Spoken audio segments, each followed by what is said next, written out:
आपण चौथ्या अध्यायामध्ये प्रजापतीनं कशा प्रकारे बहिर्याग तयार करून मनुष्य जन्म तयार केले, मनुष्याला जन्म दिला येतात असं स्पष्ट सांगते गीता. आणि हे म्हणतात की त्या कोणत्या माकडापासून माणूस झालाय. गीता म्हणते नाही, त्या प्रजापतीनं माणसं जन्म केले, माणसं जन्माला घातले आणि बहिर्याग निर्माण केला. त्याचप्रमाणे जे ऋषी लोक आहेत त्यांना या बहिर्यागाची काहीच गरज नाही. म्हणजे थोडक्यात आपल्या इकडला अंतर्याग. आणि नंतर त्यांनी मग पुन्हा त्या अंतर्याग बहिर्यागा व्यतिरिक्त अर्जुनाला सल्ला देत राहिले. आता या चौथ्या अध्यायामध्ये सगळे कर्म सांगितले. तिसऱ्या अध्यायात आता चौथ्या अध्यायामध्ये परमेश्वर कशा प्रकारे आता सृष्टीमध्ये कार्य करतात, आपलं कसं ज्ञान देतात, त्यांचे कर्म कोणते आणि ते कोणते कर्म करायला सांगतात, आणि ज्ञानी अज्ञानी जे पुरुषाच्या मागे लक्षण सांगितलं तसं ज्ञानी पुरुषाचं काय लक्षण आहे आता हे सांगणार आहे. आणि शेवटी ज्ञानाचं महत्व सांगणार. हा ज्ञान कर्म संन्यास. आता हे ज्ञान कर्म संन्यास. ज्ञान म्हणजे ईश्वरीचं ज्ञान, कर्म पण ईश्वरीचेच. ईश्वरीचं ज्ञान, ईश्वरीचेच कर्म, आणि त्या ईश्वरीच्या कर्मानं इतर कर्माचा कसा ज्ञानाने नाश होतो किंवा त्याग होतो तो उल्लेख केलेला आहे. म्हणून ज्ञान कर्म संन्यास अगोदरच करून ठेवत झाले. बोलताना असं कमी जास्त केलं की माणूस परेशान होते. तर आता सुरुवातीला भगवान श्रीकृष्ण सांगतात, श्री भगवान उवाच. पहिला विषय आहे 18 श्लोकाचा. या 18 श्लोकामध्ये भगवान श्रीकृष्ण या मायेनं सृष्टी रचना केल्यावर त्यांचं कार्य कसं असतं ते सांगताय. इमं विवस्वते योगं प्रोक्तवान हमाव्ययम् विवस्वान् मनवे प्राह मनोरीक्ष्वाकवे ब्रवीत्. अर्जुनाला सांगतात, इमं अव्ययम योगम अहम विवस्वते प्रोक्तवान. अर्जुना, हा योग मी अगोदर विवस्वानाला सांगितला. कारण इकडं त्या प्रजापतीनं मनुष्य रचून त्यांना बहिर्याग सगळे सांगितले. या युगीचा हा बहिर्याग, त्या युगीचा त्या बहिर्याग, आणि लोकांनी त्या देवतेची भक्ती करावी आणि देवतांनी त्यांना फळं द्यावी, नाही का. देवान भाव येतानेन ते देवा भाव येतो. देवता लोकांनी यांना फळं द्यावं आणि मनुष्यानं त्यातला काहीतरी भाग त्या देवतेला पुन्हा अर्पण करावा. नाही जर केला तर चोर समजले जातील असं सांगितलं होतं. आता हा जो योग आहे, मी प्रजापतीनं असं केलं तसं केलं, आणि माझं जे ज्ञान आहे हे मी अगोदर विवस्वानाला सांगितलं. विवस्वान मनवे प्राह. आणि विवस्वानाने मनूला सांगितलं. 14 मनू होऊन गेले. त्यातला कोणता जो मनू अगोदरचा असेल त्याला सांगितलं. कारण मनोर्भव मानव, नाही का, मनूपासून मानव झाला असं म्हणतात ना ते. म्हणून मनूला सांगितलं. आणि त्यानंतर त्या मनूनं इक्ष्वाकवे अब्रवीत. त्यानं इक्ष्वाकूला सांगितलं. इक्ष्वाकू हा राजा एवढा तिन्ही लोकांवर याने राज्य केल्यामुळं तिथून पुढे इक्ष्वाकू वंश या नावाने तो प्रसिद्ध झाला. म्हणजे एवढा मोठा इक्ष्वाकू नावाचा राजा प्रसिद्ध झाला. या इक्ष्वाकू वंशामध्ये पुढे कोणीही राजा तयार झाला नाही. तर कोण राजा झालाय? दिलीपचा पुत्र रघु. त्यानं मात्र या इक्ष्वाकू वंशाचं नाव बदललं आणि रघु वंश हे नाव आलं. आणि रघुच्या नंतर मग कोणीही वंश बदलू शकलं नाही. ना राम ना सीता ना कोणीच नाही. रामालाही राम वंश करता आलं नाही. जे की रावणाने सोन्याची लंका करू शकला ते रामाला सोन्याची अयोध्या करू शकता आली नाही. तुलनेच्या दृष्टिकोनातून रावण हा खूप काही अनेक गोष्टीनं तो त्याच्यापेक्षा श्रेयस्कर ठरतो रामापेक्षा. बऱ्याच तुलनेत की त्याचे जे धर्मनीती होती त्यापेक्षा रामाची जी धर्मनीती आहे या दोन्हीमध्ये खूप फरक आहे. रामानं 2 जीवाची सीता असताना त्याला अन्याय केला. रावणाने नुसत्या बहिणीचे नाक कान कापले तर तिचा बदला घ्यायचा प्रयत्न केला. पहा कुठले कुठे यांनी आपल्या बहिणीचा बदला घ्यायच्यासाठी त्याने सीतेला पळवलं आणि यांनी सीता 2 जीवाची असताना याने वरात हाकलून दिली, मारायला लावली. म्हणजे कुठली नीती? जी रावणाची नीती होती ती अत्यंत त्यांच्या ह्याच्यातून चांगली होती. आपला राजा नाही म्हणून आपण रामालाच मोठं म्हणूया, परंतु नीती नियमाने जर दोन्हीचा तौलिक जर अभ्यास केला तर रावणाची नीती कितीतरी पट अधिक आहे. त्यानं कधीही सीतेकडे वाईट नजरेनं गेलाच नव्हता. केवळ माझ्या बहिणीचे नाक कान कापले म्हणून तिला नेलं तर त्यानं तिला एकटीला कधी भेटला नाही, पत्नीला घेऊन भेटला. कारण हे सीतेने सिद्ध करून दाखवलं अग्निकाष्ठ घेऊन की मी कशी आहे म्हणून, नाही का? म्हणजे म्हणूनच तो सोन्याची लंका करू शकला. ते कोणालाही जमलं नाही. ते फक्त श्रीकृष्णाला जमलं की सोन्याची द्वारका. हे 2च खरे बलवान झाले.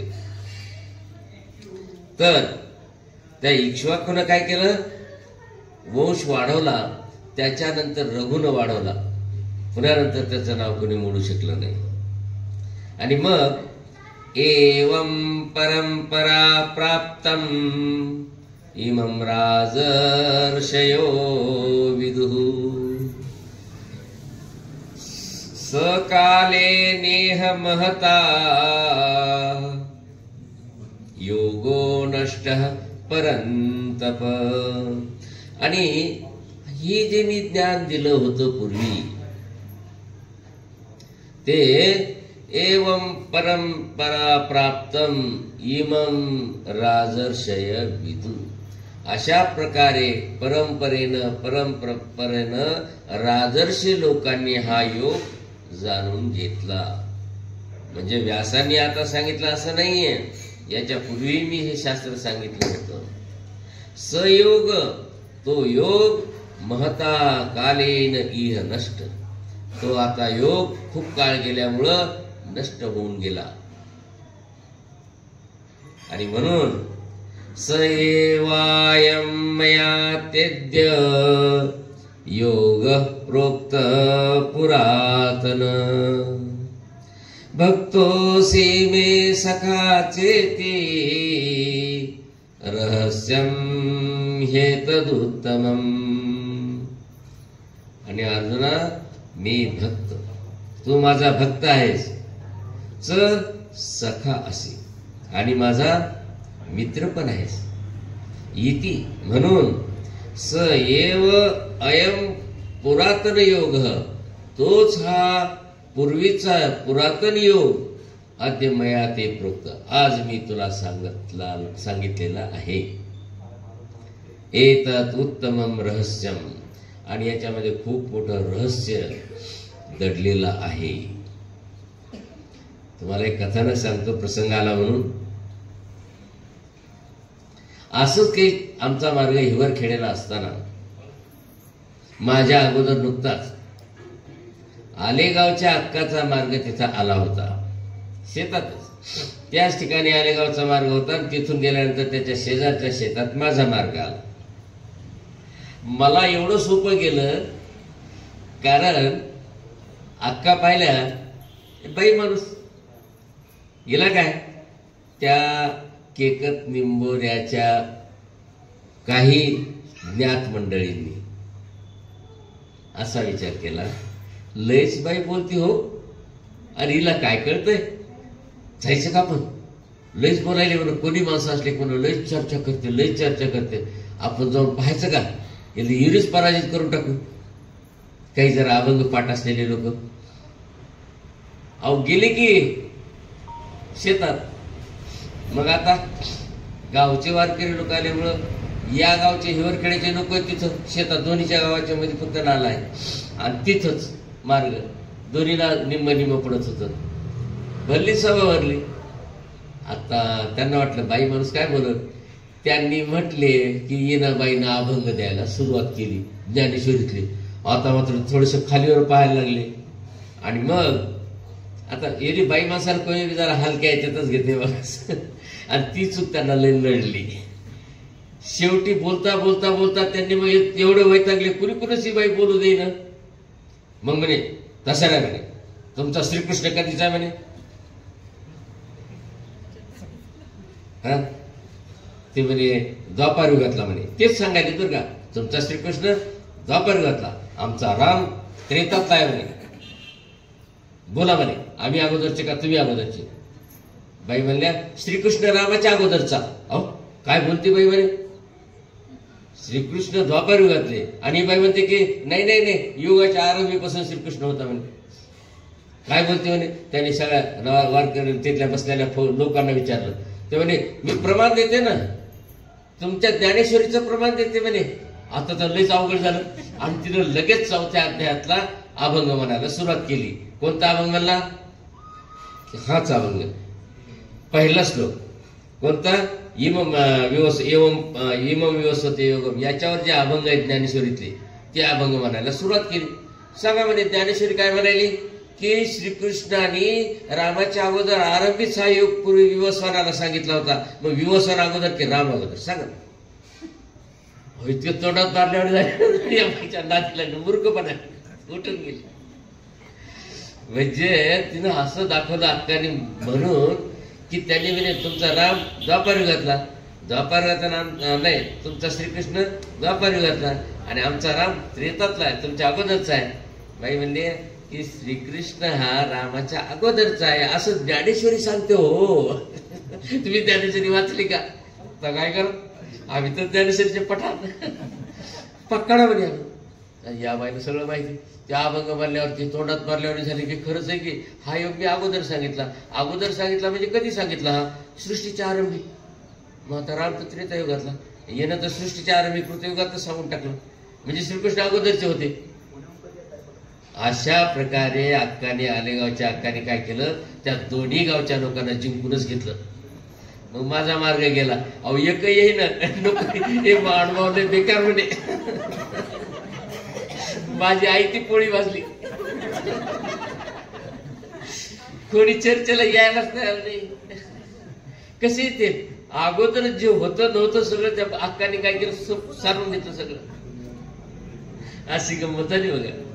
म्हणून कधी कधी खूप काही फायदे होतात. हे मार्ग फिरस्थिर असल्यामुळे अनुभव येतात ना, कोण काय करून जातं. मग ते लोक मला सांगू राहिले म्हणजे आता निंबोऱ्याचे तुमच्याकडे येणार नाही, चिंताच करू नका. गेले म्हणजे त्यांची हवाच गेली. तर अक्काचाही मार्ग फिरतो, पण गमतीनच आहे त्यांचा असं. तर मग अर्जुनाला आता शंका निर्माण झाली. देव म्हणतात मी पूर्वी विवस्वानाला हा योग सांगितला होता आणि तू त्याच्यापासून इक्ष्वाकूपासून राजर्षीकडे आला ना, आता तो नष्ट झालाय. असं म्हणल्यावर अर्जुनाला मात्र राहावं नाही. जे त्या लोकांनी विचारलं ना, आता त्या लोकांचा प्रश्न अर्जुनाने मांडला. जे तिथल्या लोकांचा कसं म्हणतात पहा. अर्जुन उवाच अपरम भवतो जन्म परम जन्म विवस्वतः कथमेतद् विजानीयाम् त्वमादौ प्रोक्तवान् इति. देवा बहुत जन्म अपरम, देवा तुमचा जन्म तर आत्ताचा अलीकडचा नाही का, आणि विवस्वत जन्म परम, विवस्वानाचा जन्म तर लय अगोदरचा सृष्टीच्या आरंभीचा. इथे कथम विजानीयाम, मी कसं समजू. त्वम आदो, तुम्ही अगोदर होते. एतत् प्रोक्तवान्, तुम्ही जे म्हणले की मी अगोदर होतो असं तुम्ही जे म्हणले मी कसं समजू. श्री भगवान वाच. आता त्याला जे उत्तर द्यायले, आता हे उत्तर अक्काचं. बहुनी मे व्यतीतानी जन्मानी तव चार्जुन तान्यहं वेद सर्वाणि न त्वं व्यथ परन्तप। परंतप अर्जुन परान तापयती इति परंतप, शत्रूला पीडा देणारा म्हणून त्याला परंतप असं अर्जुनाला म्हणले। कोणता समास आहे? उपपद तत्पुरुष समास परंतप। आपल्या नावाचे अर्थ आपल्याला आलेच पाहिजे, नाही का? ऐश्वर्य कोणाला म्हणावं? कोणाला म्हणावं ऐश्वर्य?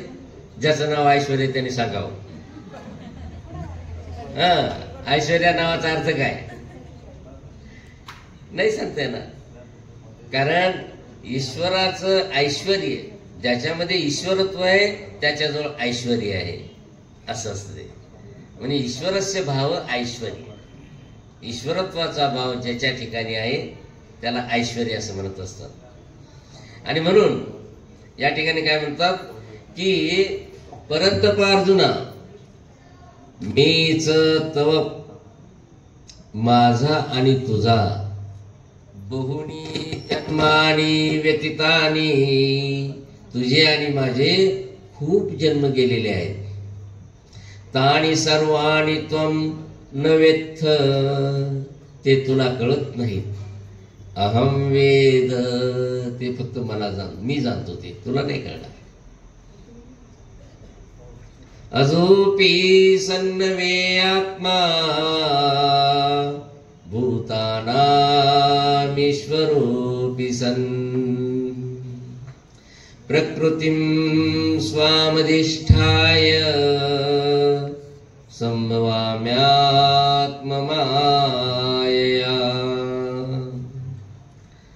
अजः अव्ययात्मा सन अपि, म्हणजे मी अजन्मा अविनाशी असा असून देखील, भूतानाम ईश्वरः सन अपि, प्राणी मात्रांचा ईश्वर म्हणजे मालक असून देखील, सन अपि स्वाम प्रकृतीम अधिष्ठाय,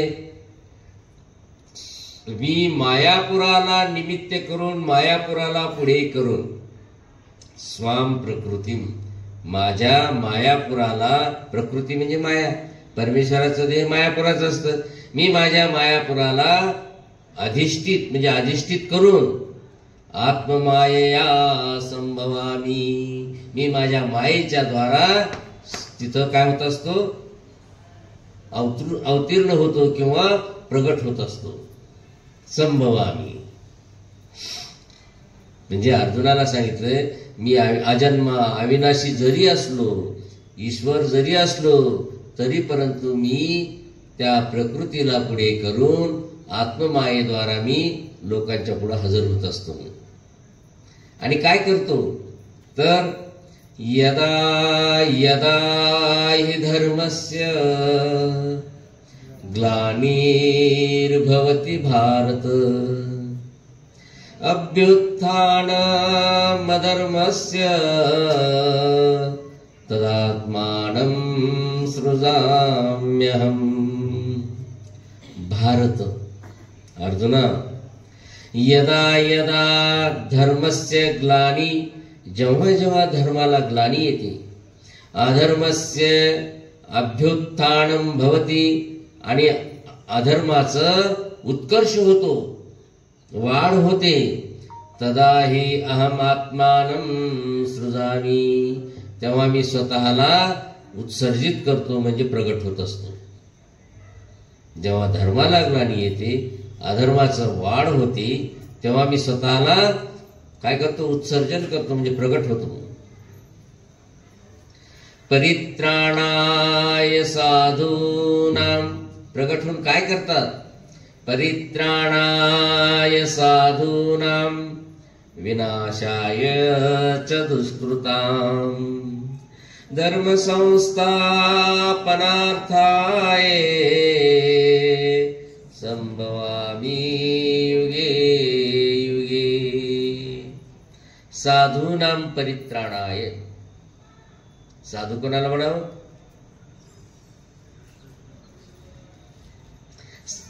साधू त्यांना म्हणतात ज्याच्या ठिकाणी रजतम गुण नाहीत. क्रोधीपणा, राजसपणा ज्याच्या ठिकाणी नाही त्याला साधू म्हणावं. म्हणून त्याची व्याख्या आहे रजतम हीने स साधू. ज्याच्या ठिकाणी रजोगुण तमोगुण नाही तो साधू. कितीही विरक्त ऋषी लोक होते पण ते कोपिष्ठ होते, लगेच तडकायचे, ते साधू नाही. जो साधू तडकतो तो साधूच नाही. आणि म्हणून ऋषी लोक तळाला गेले. ते तडकले की शाप देत होते, शाप दिला की त्यांची तपश्चर्या फिनिश. फटाका असतो, फटाका फुटला की त्याची ताकद संपली. म्हणून फटाक्यातली ताकद फटाक्यातच राहायला पाहिजे. म्हणून साधूचं जे तेज, साधूचं जे सामर्थ्य आहे ते त्यानं क्रोध आणि रजामध्ये घालवायचं नसतं, ते त्यानं त्या अंगामध्ये पचवायचं असतं. म्हणजे मग त्याला पाहून वेद, त्याला पाहून सगळ्या देवी देवता त्याच्या पुढे ऐश्वर्यानं नांदत असतात. कारण ज्ञानियाच्या पुढे देवता सुद्धा हात जोडून उभ्या राहतात. पण तो ज्ञानी असतो. कोणता ज्ञानी असतो? जो साधू झालेला असतो. साधू तो झालेला असतो की ज्याचे रजतम पूर्णपणे नाहीसे झालेले आहेत. आणि म्हणून असं म्हटलेलं आहे जयाची रजस्तमेन नासती तयाशी अपरोक्ष व्हाव्याचा संदेहो. आमचे पक्षकार म्हणतात स्थळपोथीमध्ये, ज्याचे रजतमच नसले नाही त्याला अपरोक्ष ज्ञानच होत नाही, त्याचं शाब्द ज्ञान चरित्र होतच नाही. मग तो किती भरला मोठा वैरागी असो की ऋषी असो, महान ऋषी असो की त्याने 100 वर्ष तपश्चर्या केलेली असो, जर त्याच्या ठिकाणचा क्रोधच जर जात नसेल तर तो कसला आला साधू? त्याचं ते क्रोधामुळं तपश्चर्या खरकन उतरते. म्हणून क्रोध आणि रजगुण. म्हणून म्हणले साधू कोणाला म्हणावं? रजतमहीन. आणि इथंच ऋषी लोकांचं अधोपतन झालेलं आहे, याच ठिकाणी. म्हणून आपण सुद्धा तो आदर्श घ्यायचा आहे की संसारामध्ये सुद्धा तमतम किंवा अत्यंत हावरटपणा म्हणजे रजोगुण म्हणजे अत्यंत लोभीटपणा तो नसावा. शांत, गांभीर्य, सत्वस्थता ही अंगीकार करावी. ज्यानं सत्वस्थता अंगीकारली त्यालाच ज्ञान होत असते. सत्वस्थिता धर्मी अधिकार. ज्याने सत्वस्त गुण आपल्या अंगी बांधलेला आहे त्यालाच या शास्त्राला अधिकार असतो. अन्यथा शास्त्र राहत नाही, कापरासारखं उडून जात असतं. ज्याच्याजवळ शास्त्र जिवंत आहे तर समजून घ्यावं इथे काय झालेलं आहे? सत्वस्थिता. त्या सत्वगुणाभोवती ते शास्त्र स्थिर राहत असतं. आणि म्हणून भगवान श्रीकृष्ण सांगतात की मी साधूच्या संरक्षणासाठी, दुष्टांच्या नाशासाठी आणि धर्म संस्थापनार्थाय म्हणजे धर्माची चांगल्या प्रकारे स्थापना करण्यासाठी युगे युगे संभवामी, प्रत्येक युगामध्ये अवतार घेत असतो. फक्त जीवाच्या कानवा पाहून. ज्या ठिकाणी जीवाचं उद्धरण्याचं वेळ आली तिथं उभयदृश्य अवतार. ज्या ठिकाणी ज्याने ईश्वरापासून कन्वेस्तव विद्या जोडलेल्या आहेत त्यावेळेस द्वारावतीकारासारखे अवतार होतात. आणि जे अवतार आता त्यांच्या अस्थिपरीतला माणूस मोक्षाला जाणार पण या अवताराने मनुष्यवेशाला मान देऊन निघून गेले, त्यांनी श्रीप्रभुबाबाकडे सोपविलं की अविद्याच्छेद करून त्यांना मोक्षाला न्यायचं. ते अवतार, असे अवताराचे भेद होत असतात. आणि पुन्हा अर्जुनाला सांगतात, अर्जुना जन्म कर्म चमे दिव्यम एवं यो वेत्ति तत्वतः त्यक्त्वा देहं पुनर्जन्म नैति मामेति सोऽर्जुन. अर्जुना मे जन्म कर्म दिव्यम. म्हणजे परमेश्वराचा जन्म कर्म हे सगळं अलौकिक आहे. जे तुम्हाला दिसते ते नाहीये. माझं जन्म कर्म कसं आहे? अलौकिक आहे. एवं यह तत्वतः वेत्ती, असं जो तत्वतः वेत्ती म्हणजे ज्ञानाने जाणतो, तत्वाने जाणतो, स देहम त्यक्त्वा पुनर्जन्म न येती, त्याला मात्र ह्याने हे देह सोडल्यावर पुन्हा त्याला जन्माला जायची गरजच नाही, कारण त्याला देव कळालेला असतो. देव सगळ्याला कळत नाही, देव त्यालाच कळतो, ज्ञानियाला किंवा भक्ताला. माम एती, त्याला पुनर्जन्म होत नाही आणि तो मलाच प्राप्त होतो.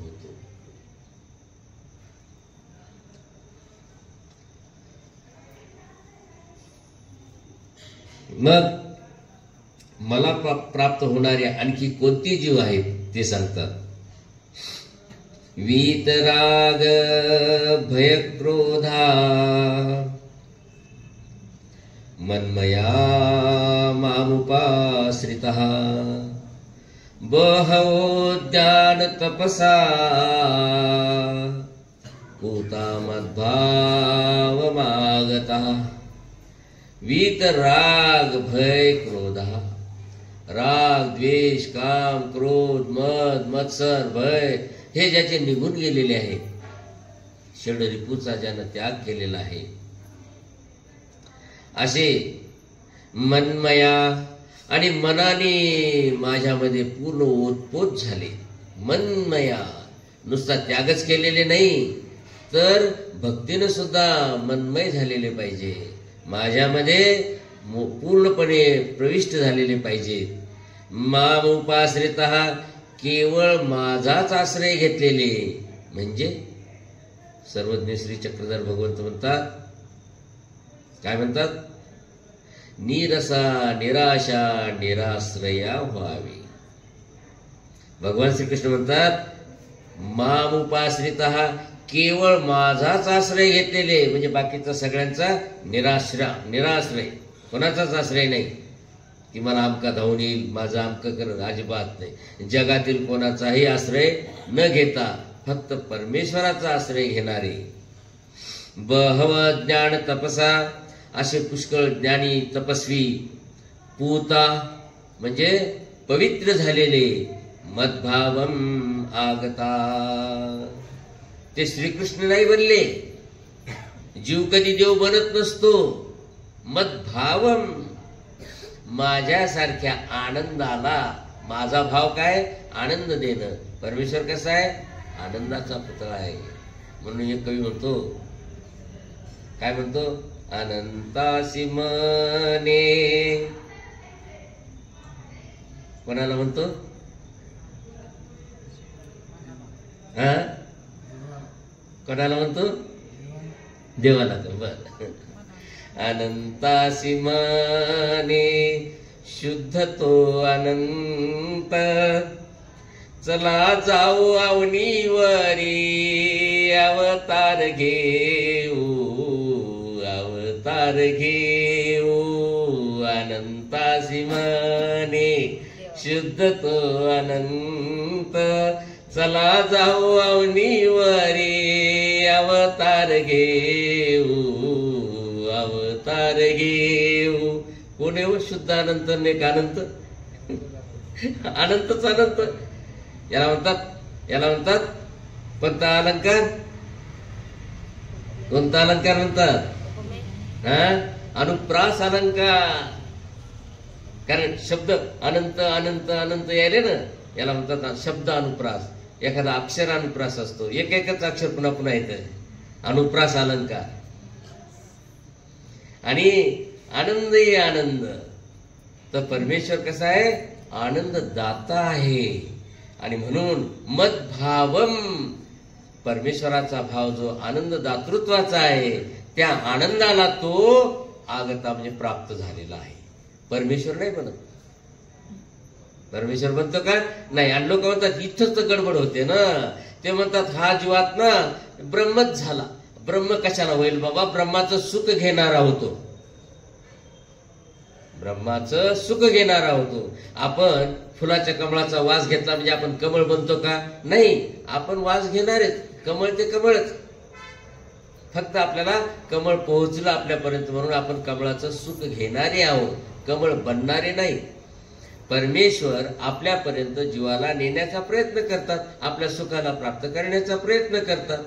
आणि म्हणून या श्लोकात म्हणलं, जो ज्याचा राग द्वेष काम क्रोध भय निघून गेलेला आहे आणि मनमय झालेले आहे, म्हणजे मन म्हणजे मत, मत म्हणजे माझ्या ठिकाणी, मै म्हणजे युक्त झालेले आहे.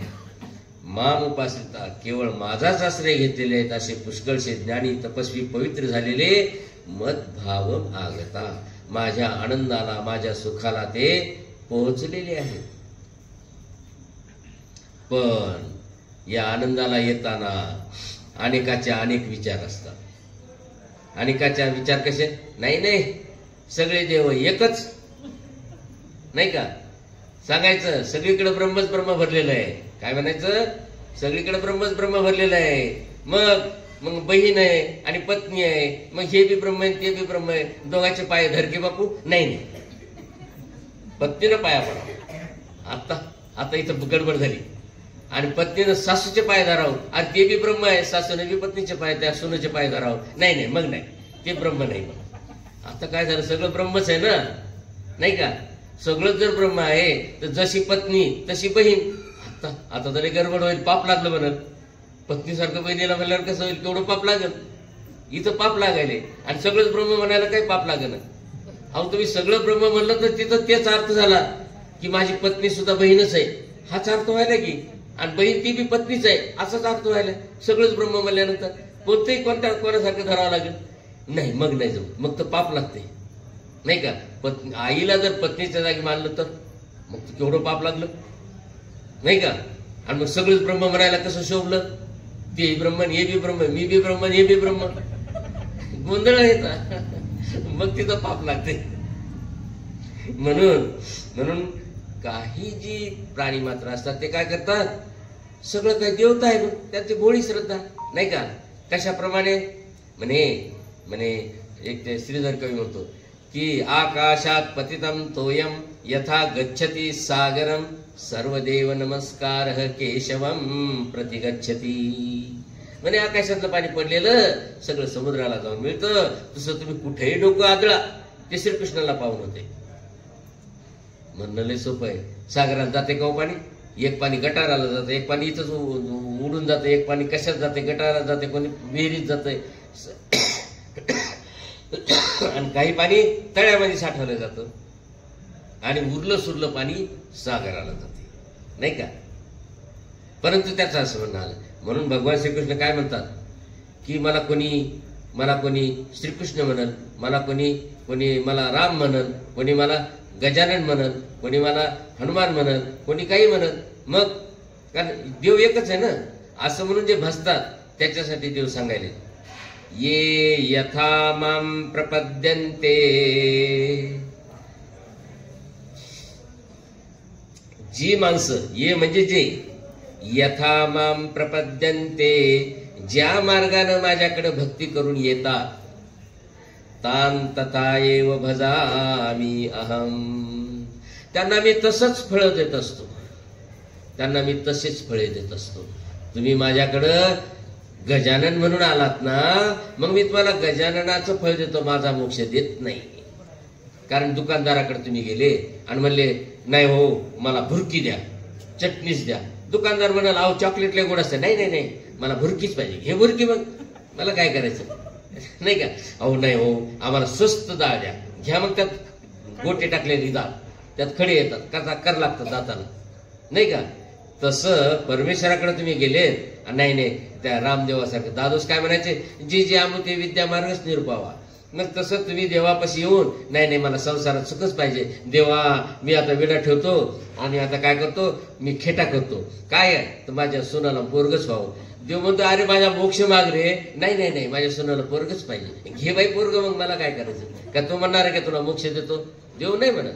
म्हणून म्हणतात ये यथा माम प्रपद्यन्ते, जे मला जसं मागतात, तान तथा एव भजाम्यहम, त्याला मी तसंच फळ देतो. मम वर्त्म अनुवर्तन्ते मनुष्य पार्थ सर्वस, अशा प्रकारे सगळी माणसं माझ्याचकडे येतात, पण भलत्या विचित्र भावनेनं. कोणी काय मग तुम्हाला लेकरूच पाहिजे, कोणी काय म्हणतो संसारात सुखच पाहिजे, कोणी म्हणतो काय की मला नोकरीच पाहिजे. मोक्ष मागणारे किती येतात हो, किती येतात मोक्ष मागणारे? मला तरी वाटतं मला 99 पॉईंटच्या पुढे पॉईंट लावावं लागेल, नाही का? म्हटलं तुम्हाला आता मोक्ष देतो, चला या म्हणलं तर नको रे बापा, माझे पोरं आहे त्याची नोकरी लावायची राहिली होती पटकन. ऐकी नाही अवस्था आहे. म्हणून म्हणतात की भगवान श्रीकृष्ण म्हणतात सर्वशः मनुष्य मम वर्तमान वर्तन्ते, माझ्या मार्गाचं अनुकरण करतात, पण हीच अडचण आहे की मग ते जशा मार्गाने आले तसे मी त्यांना फळ देतो. कांक्षन्त कर्मणां सिद्धिं यजन्त इह देवतः क्षिप्रं हि मानुषे लोके सिद्धिर्भवति कर्मजा. आणि इह मानुषे लोके, या संसारामध्ये या मनुष्य लोकात कर्मणां सिद्धिं कांक्षन्तः, आपापल्या कर्माची फळाची इच्छा करणारे, सकाम भक्ती करणारे, देवतः यजन्ते, ते देवतेला बसतात पुस्तक. हे काय खरं नाही. मग आता नवीन देव आलाय आणि तो म्हणे लवकरच पावतो म्हणे, चला चला चला, सगळीकडे लाट लागली, कोणता देव आहे म्हणे? तर आयनपूरला आलाय म्हणे. काय म्हणे? अहो म्हणे त्या देवाची गणतीच नाही म्हणे. एका माणसानं म्हणे तिथे गेला आणि म्हणला, माणूसानं साडी नेसून गेला म्हणे, मला पोरग होईल का पोरगी? ते म्हणले की तुला पोरगच होईल, तर पोरगी होईल. तर त्या खरंच माणसाला पोरग झालं म्हणे. लागलं डिंबोराला पिटला, सगळीकडे जाहीर झालं की माणसाला पोरग झालं, माणसाला पोरग झालं. कारण जाहिरातीला काय कमी आहे? जाहिरात कशी बी चालत असते, फक्त मुटकं बदलतात त्या मोदीचं आणि खाली धड दुसऱ्याचं असेल मुटकं बदलून ते टीव्हीवर दाखवत राहतात नाचायलेले, नाही का? तसला प्रकार जाहिरातीचा. मग आता काय पाहायचं? तिथं जो लाटांबळ व्हायला लागलं की आमच्या नांदेड जिल्ह्यातून रेल्वे भरून गेली म्हणे. न होणाऱ्या बायला लेकर व्हायले, 60-70 वयाच्या बाया बी तिथं पळायला रांगत. मग काय पाहायचं? तिथं गेल्या आधी हा इथं 500 रुपये टाका, ठीक आहे घ्या 500. अहो तिथं रेल्वे 500 द्यायले तर तिथं अब्जावधी रुपये जमा झाले. आणि मग ते दुकान काय झालं ते कळालं सरकारला. सरकारनं टाकली धाड, ते निघाले मुंबईचे 4 गुंड. आणि मग सगळेजण चुपचुरी चुप, तेरी चुप मेरी चुप. ते म्हणते का काय झालं? नाही 18 महिने आम्हाला दिवस आहेत असं म्हणा म्हणे. मग तसं म्हणत राहिले आणि शेवटी खाली मान घालून गुपचूप बसले. कारण सांगावं तर 18 महिने आपण प्रचार केला मला दिवस राहिले म्हणून, आणि त्या प्रचाराचा परिणाम काय झाला? रेल्वे भरून तिकडे पळायला लागल्या, नाही का? त्याचं तेच मंत्र होता. तुम्ही असं म्हणायचं की 18 महिने मला दिवस आहेत म्हणून, म्हणजे त्याचा प्रचार होऊन जातो आणि 18 महिन्यानंतर तुमचं तोंड आपापच गप्प बसतंय. कोण्या तोंडात मराठी फोटो होतो म्हणून. अशा काही कथा असतात. आणि म्हणून कसं म्हणलंय की या मनुष्य लोकांमध्ये कर्माची सिद्धीची अपेक्षा करणारे देवतेला भासतात आणि कर्मजा सिद्धी क्षिप्रम भवती, आणि कर्मकांडातली किंवा सहेतुक भक्तीनं तात्काळ फळ मिळते, चटमंगणी पटशादी. अशा प्रकारे भगवान श्रीकृष्ण सांगायला की सहेतुक क्रिया ज्या असतात ना, ह्या कशा असतात? चॉकलेट सारख्या असतात. चॉकलेट खाली की पटकन गोड लागते, तसला प्रकार असतो चॉकलेटी भक्ती. आणि असं सांगितल्यानंतर अर्जुनाला सांगतात आता माझे कर्म मी काय केलं. आता ज्ञान सांगितलं, ज्ञान परंपरा सांगितली इथपर्यंत, आणि माझं कर्तव्य काय ते बी सांगितलं. आणि आता सांगतात मग मी कशी विभागणी केली. कारण मायेनं माणसं रचून आपला युग धर्म अंतर्यात सगळं काही त्यांनी तयार केलं सांगितलं. पण आता मी काय केलं तर म्हणे चातुर्वर्ण्यम मया सृष्टम गुणकर्म विभागशः तस्य कर्तारमपि मां विद्ये कर्तारमव्ययम्.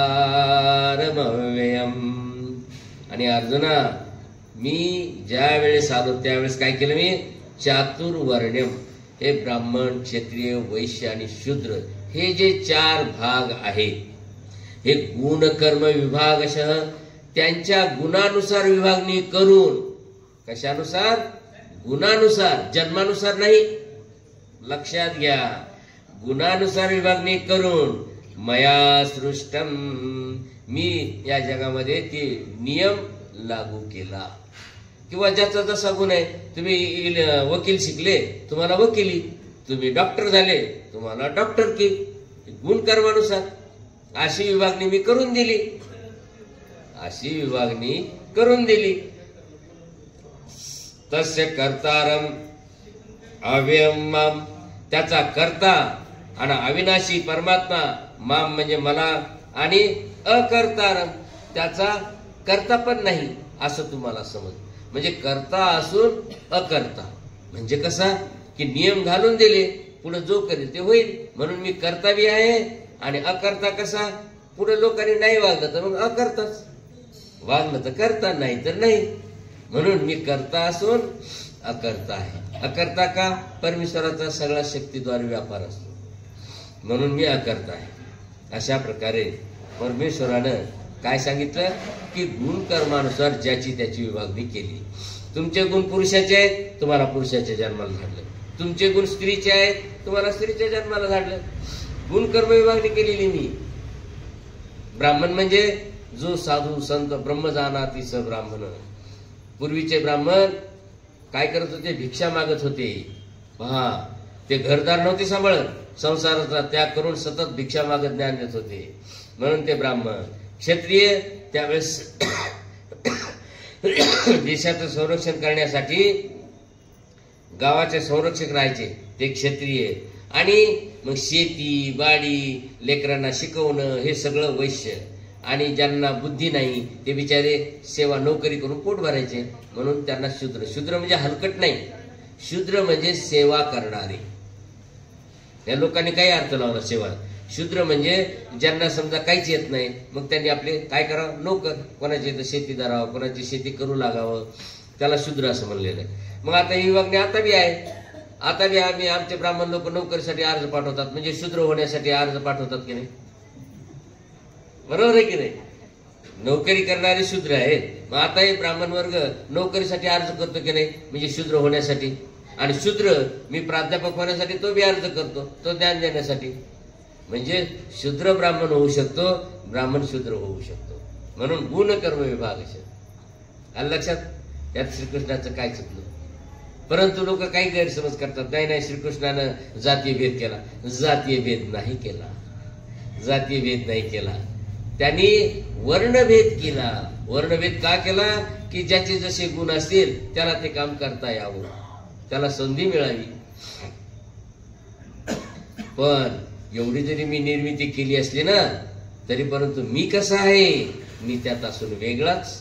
कसा वेगळा, नमाम कर्माणि लिंपन्ति न मे कर्म फले स्पृहा इति मां यो विजानाति कर्मभिर्न स बध्यते. कर्मफले मे स्पृहा न, मला कर्मफळामध्ये अजिबात इच्छा नाही की मला अमकं मिळावं तसं मिळावं. मला कर्मफळामध्ये इच्छा नाही. माम कर्मानी न लिंपंती, आणि मला कर्म स्पर्श बी करत नाही. कर्माचं बंधन तर जाऊच द्या, ते कर्म मला स्पर्श बी करत नाही. म्हणजे कसा, पद्मपत्र मीमाम बसा, कमलपत्र पाण्यात टाकलं ते पाण्याला स्पर्श करते का, तसा मी आहे. मला कर्म लागत नाही. नमाम कर्मानी लिंपंती. आणि अशा प्रकारे यह माम अभिजानाती, असं जो मला जाणतो ओळखतो की परमेश्वराला कर्म लागत नाही, परमेश्वराला कशाची इच्छा बी नाही, असं जो जाणतो तो देखील कर्मवी न बध्यते, त्याला सुद्धा कर्म लागत नाही. म्हणजे परमेश्वराला जो ओळखतो, परमेश्वराला जो जाणून घेतो, तो सुद्धा त्या कर्मातून बाजूला निघतो. म्हणजे अशा प्रकारे फायदा आपण परमेश्वराला जाणून घेतल्याचा होत असतो नुसतं त्या ज्ञानानं. म्हणून म्हटले नमाम कर्माणि लिंपन्ति न मे कर्म फले स्पृहा इति माम यो विजानाति कर्मभिर् न स बध्यते. एवं ज्ञात्वा कृतं कर्म पूर्वैरपि मुमुक्षुभिः कुरु कर्म एव तस्मात् त्वं पूर्वतरं कृतम्.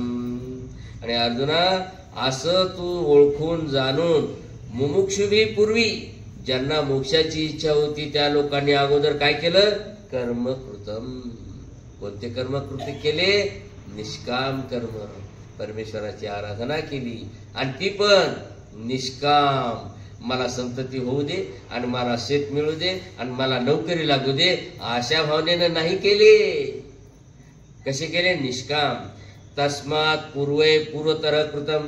आणि म्हणून पूर्वी जणांनी जी केलेले कर्म आहेत त्याप्रमाणेच कर्म एव त्वं कुरु.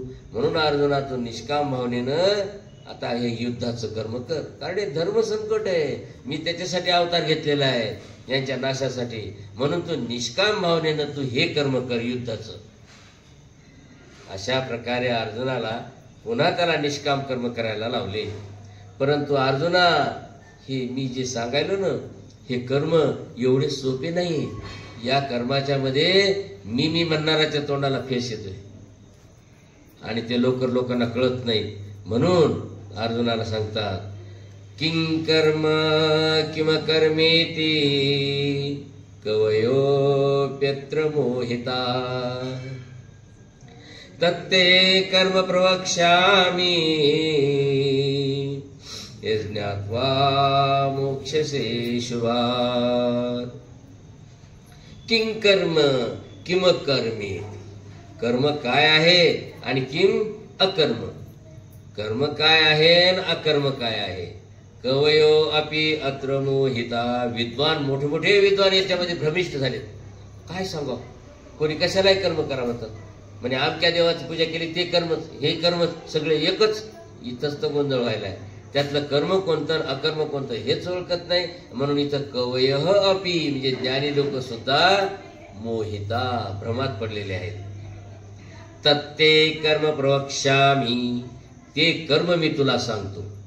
पहा, ज्या कर्म आणि अकर्माच्या घोटाळ्यामध्ये मोठमोठे ऋषी लोक, मोठमोठे ज्ञानी लोक त्या भ्रमात पडलेत, ते कर्म मी तुला सांगतो की यज्ञात्वा, जे जाणल्यावर अशुभात मोक्षशी, तू पापापासून, या जन्ममरणापासून मुक्त होशील. कसा मुक्त होईल म्हणून सांगतात, कर्मणो हेपि बोधव्यम बोधव्यंच विकर्मणः अकर्मणश्च बोधव्यम गहना कर्मणो गती. कर्माची गती फार गहन आहे. काय म्हणतायत? कर्मणः ही अपि बोधव्यम. कर्माचं स्वरूप सुद्धा माणसाला कळालंच पाहिजे. आणि अकर्मणः अपि बोधव्यम. आणि अकर्माचं स्वरूप सुद्धा कळालं पाहिजे. आणि विकर्मणः अपि बोधव्यम. विकर्म बी कळाले पाहिजे. कर्म कळालं पाहिजे, अकर्म कळालं पाहिजे आणि विकर्मही कळालं पाहिजे. कर्मणः गती गहना. कर्माची गती फार गहन आहे. कुठं कळते लवकर? कर्मात कर्म, कर्मात कर्म, कर्मात कर्म, काहीच करावं काही समजत नाही. फार गहन गती आहे असं अर्जुनाला देवाने सांगितलं आणि त्यातून मुक्त होण्याचा उपाय सांगितला.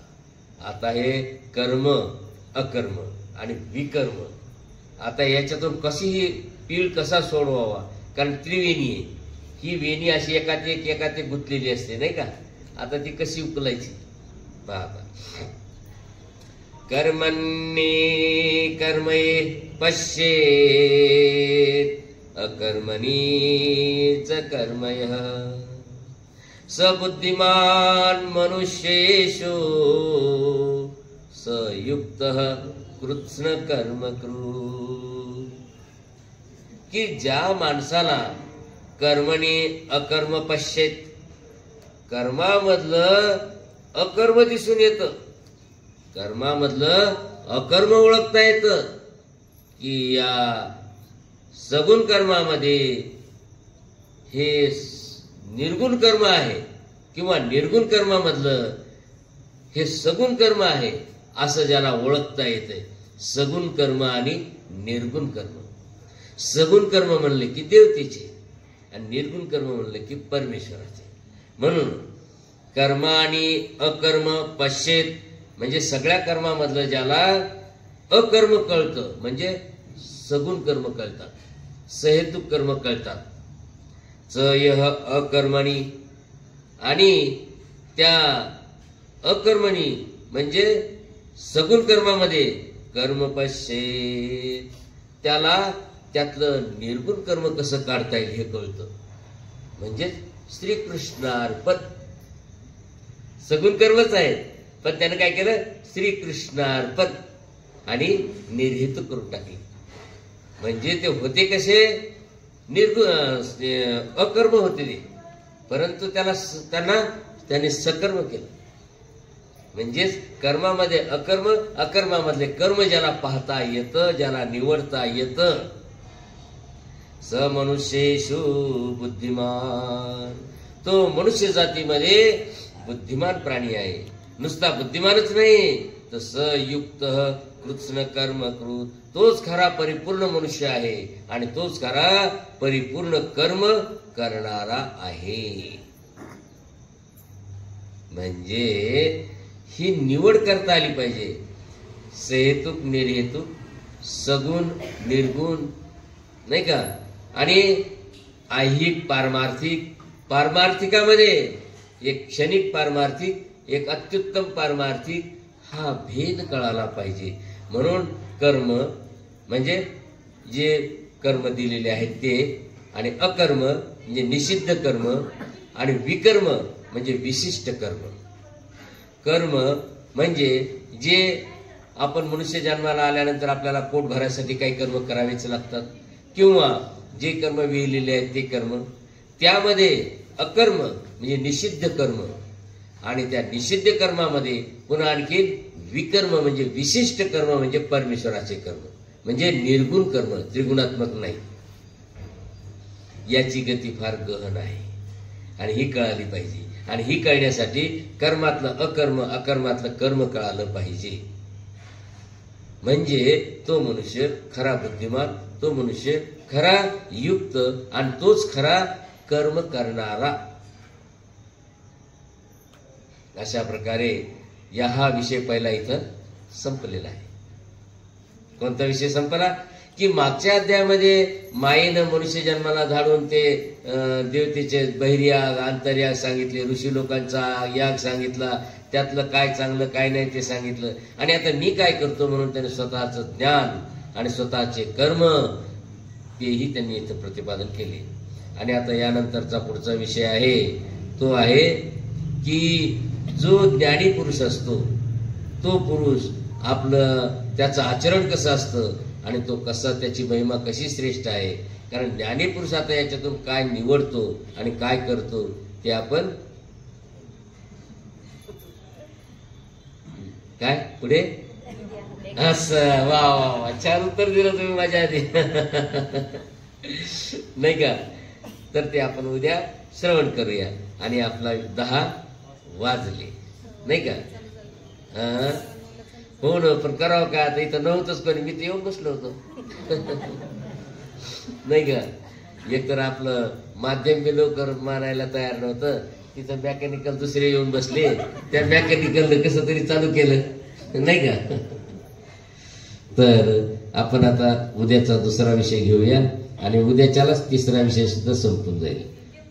उद्याचा विषय फक्त 5 श्लोकाचा आहे आणि नंतर पुन्हा 9 श्लोकाचा 2 विषय, आणि पुढे आणखी म्हणजे बरंच मोठं आहे, 2 दिवस जाईल. तर आता आपण इथे थांबूया. दंडवत हो.